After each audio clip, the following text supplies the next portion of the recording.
সিরাজগঞ্জের তাড়াশ উপজেলার নওগাঁ ইউনিয়নের নওগাঁ গ্রাম। শীত মৌসুমে এই গ্রামে কুমড়ার বড়ি তৈরিতে ব্যস্ততা দেখা যায়। এই শীতও ব্যতিক্রম নয়। গ্রামে ঢোকার আগে রাস্তার ডান পাশে বেশ কয়েকজন নারী পুরুষ কুমড়ার বড়ি তৈরির কাজ করছিলেন। কাছে গিয়ে দেখা গেল কুমড়ার বড়ি শুধু তৈরি নয়, সেগুলো রোদে শুকানো আর বিক্রির জন্য প্রস্তুত করা হচ্ছে।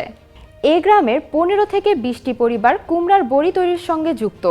এখানকার কুমড়ার বড়ির চাহিদা দিন দিন বাড়ছে। ভোজন রসিকদের কাছে পণ্যটির রয়েছে আলাদা চাহিদা। ফলে স্থানীয় চাহিদা মিটিয়ে এই গ্রামে তৈরি কুমড়ার বড়ি দেশের বিভিন্ন এলাকায় ছড়িয়ে পড়েছে। এ কাজে ব্যস্ত সময় পার করছেন কারিগরেরা। শীতকালকে কুমড়ার বড়ি তৈরির প্রধান মৌসুম হিসেবে ধরা হয়। এ সময় শীতের সবজির সঙ্গে কুমড়ার বড়ির মিশ্রণ একটি জনপ্রিয় খাবার। রবিবার নওগাঁ গ্রামে গিয়ে দেখা যায় 10 জনের মতো নারী কাজ করছেন এখানে। কেউ কেউ কুমড়ার বড়ি তৈরির জন্য প্রয়োজনীয় উপাদানগুলো একত্র করে মাখাচ্ছেন।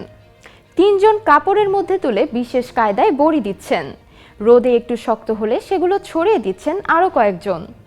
কুমড়ার বড়িগুলো মোহাম্মদ আলামিন ব্যবসার উদ্দেশ্যেই তৈরি করছিলেন। তিনি বলেন, এখানে কাজ করা নারীরা সকালের শীতল পরিবেশে চাল, কুমড়া ও মাসকলাইয়ের মিশ্রণে মণ্ড তৈরি করেন। এরপর বাঁশের কাঠির তৈরি নেটে পাতলা কাপড়ের ওপর বড়ি বানানোর কাজে ব্যস্ত হয়ে পড়েন। প্রতিদিন 1.5 থেকে 2 ঘন্টা কাজ করে নারী শ্রমিকেরা 150 থেকে 200 টাকা পর্যন্ত মজুরি পান।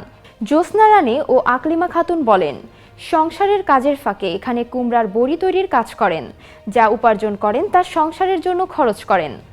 গত বছরের চেয়ে এবার কুমড়ার বড়ির চাহিদা আরও বেড়েছে বলে জানান মোহাম্মদ শফিকুল ইসলাম নামে আরেক ব্যবসায়ী। বাজারে সাধারণ মানের কুমড়ার বড়ি প্রতি কেজি 200 থেকে 250 টাকা এবং ভালো মানের কুমড়ার বড়ি 450 থেকে 500 টাকা দরে বিক্রি হচ্ছে।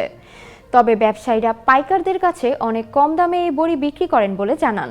স্থানীয় চাহিদা ছাড়াও দেশের বিভিন্ন স্থানে এবং প্রবাসী স্বজনদের কাছেও এই বড়ি পাঠানো হচ্ছে। মোহাম্মদ আলামিন বলেন, পারিবারিক ব্যবসা হিসেবে আমরা কুমড়ার বড়ি তৈরি করে আসছি।